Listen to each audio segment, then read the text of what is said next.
Correcto, y para conocer más sobre esta publicación, la reforma política y sus aportes a la democracia, nos acompaña y es un gusto tenerlo siempre en el estudio Fernando Testa Soldevilla. ¿Cómo está?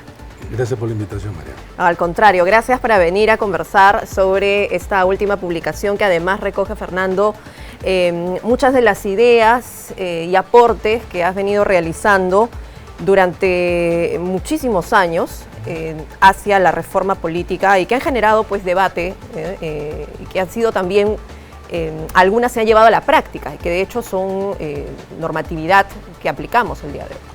Bueno, sí, el texto recoge opiniones, diagnósticos, también propuestas que he venido desarrollando a lo largo de algo más de 3 décadas y que fueron publicadas en diferentes medios de comunicación, algunos que también eran derivados de investigaciones y de algunos proyectos de los que venía realizando a lo largo de mi vida profesional.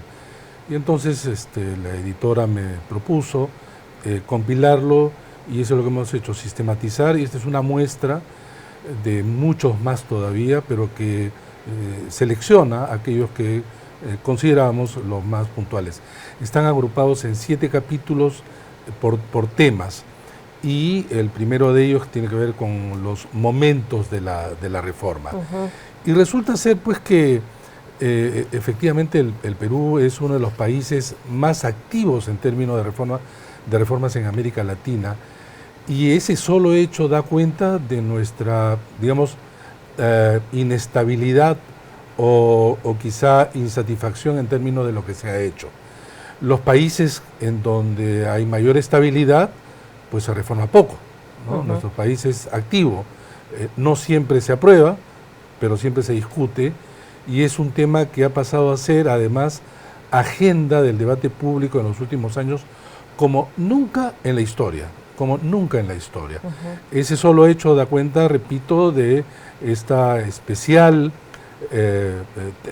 campo de trabajo del que estoy no solamente comprometido en términos del debate público, sino también en la academia. Claro.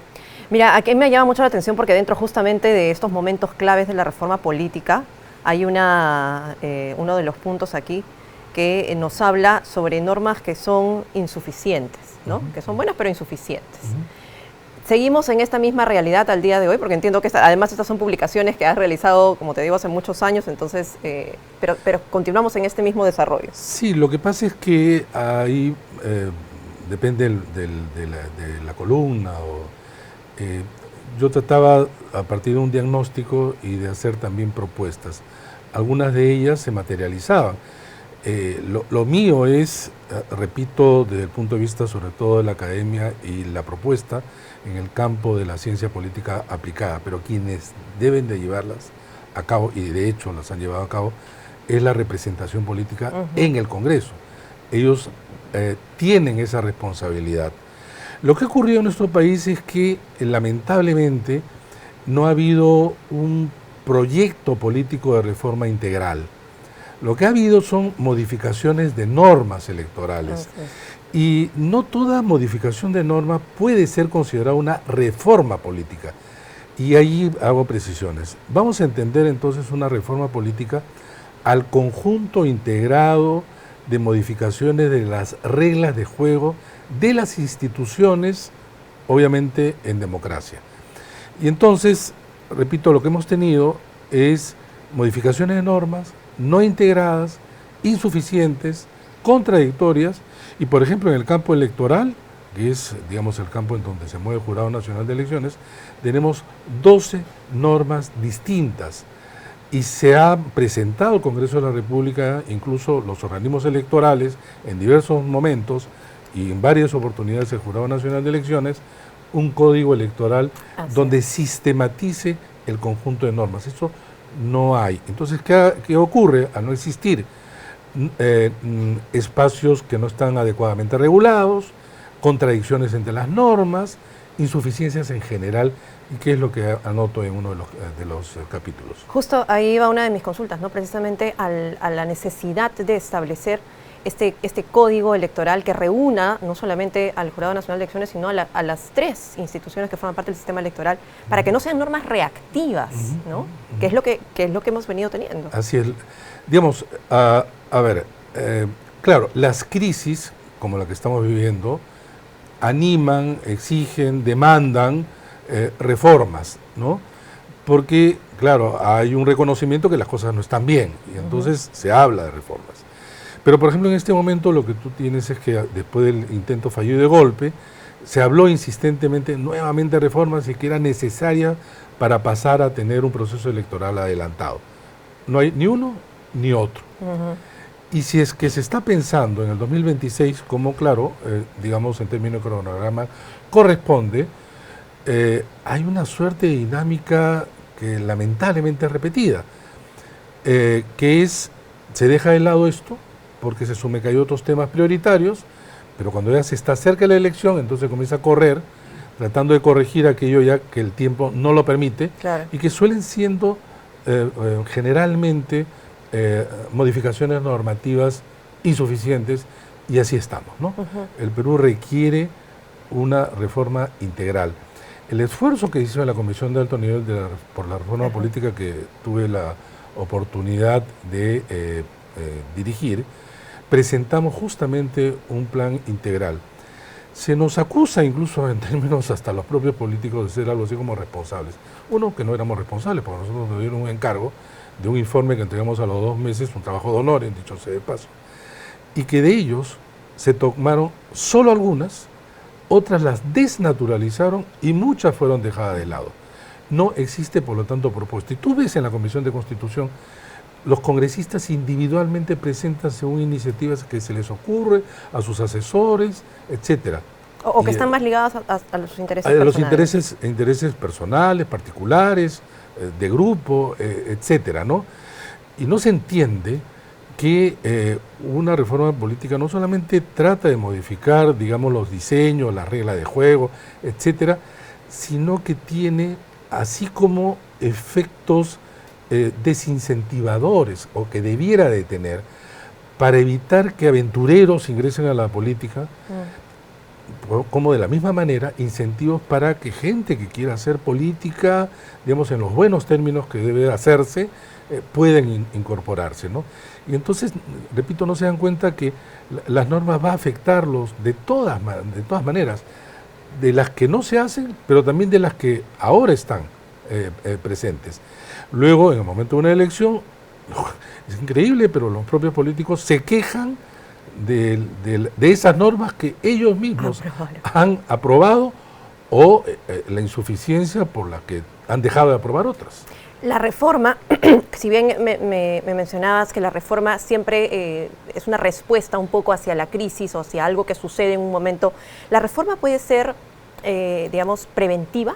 ¿Podemos ponernos en escenarios futuros? Sí, eso es de lo que se trata, eso es lo que, digamos, parte del libro, digamos, lleva esto. Yo diagnosticaba hace ya algunos tiempos el tema del fraccionamiento como un tema crucial, eso no se discutía, y había que tener medidas como, por ejemplo, los umbrales de representación o vallas, que se implementa a partir del 2006, pero nuevamente, algo aislado, digamos, no resuelve el problema, porque el sistema está compuesto de múltiples variables con efectos propios y de conjunto, y eso no se entiende. Se dice, se repite, los políticos lo repiten, por el momento de la aplicación no lo hacen, ¿no? Y entonces, lo que tú dices es cierto, de lo que se trata es de diagnosticar y modificar aquello que hoy quizá no se nota con claridad los efectos que pueden ser negativos, pero mañana lo pueden ser. Mucho discuto acá, por ejemplo, el tema del diseño de las relaciones entre el Congreso y el Ejecutivo, de este presidencialismo que denominamos varios, entre los que me incluyo, presidencialismo personalizado. ¿Y qué ha ocurrido en los últimos 6 años? Todos esos efectos que decíamos que se iba a producir, se han producido. No hay que ser pitonizo, hay que tener, por un lado, y conocimiento, claro. Por otro lado, sentido común, pero uno no hace la reforma, son los políticos quienes tienen que hacer. En ese sentido, por ejemplo, ¿quiénes deberían conformar digamos, un grupo encargado de pensar en una reforma política, pero no para la siguiente elección, sino de repente en un plan país? Mira, hay modelos distintos según también los países, ¿no? Por ejemplo, yendo un poco atrás en la historia, y hay un capítulo referido, en el año 31 se convocó a un grupo de intelectuales académicos que hicieron una propuesta y de hecho, a partir de ahí, salió la norma de las elecciones de 1931, en un momento de crisis a la caída de Leguía, un momento de crisis muy parecido a este. En el momento de la transición a la democracia, a la caída del fujimorismo, se creó también una comisión integrada por académicos, constitucionalistas, que hicieron una propuesta. Hubo otro momento que ya dentro del propio Parlamento hubo una subcomisión de reforma que sin embargo terminó sin aprobarse. Otro momento en el 2016-17 que fue encargado cuando la mayoría de Fuerza Popular tenía la Comisión de Constitución, lo que encabezó la congresista Patricia Donaire, que hizo una propuesta que tampoco se aprobó. Finalmente aquella que te comentamos, que es fuera del Parlamento y se entrega un informe. Porque, repito, esto también es un tema especializado, Sí, requiere conocimiento, ¿no? Pero especialistas en temas, digamos, de reformas políticas, ¿quiénes serían? ¿Abogados constitucionalistas? Bueno, y ese ejemplo? es el otro tema que yo discuto mucho con mis colegas, amigos constitucionalistas. Este es un campo multidisciplinario. Esto no es privativo de abogados ni de constitucionalistas, que juegan un papel fundamental, pero no único. Yo creo que se ha inclinado mucho a esa mirada que, repito, es importante pero insuficiente. Creo que eso es un trabajo de conjunto y que, termino diciendo, la reforma política es un proceso, y en el Perú es un proceso inacabado.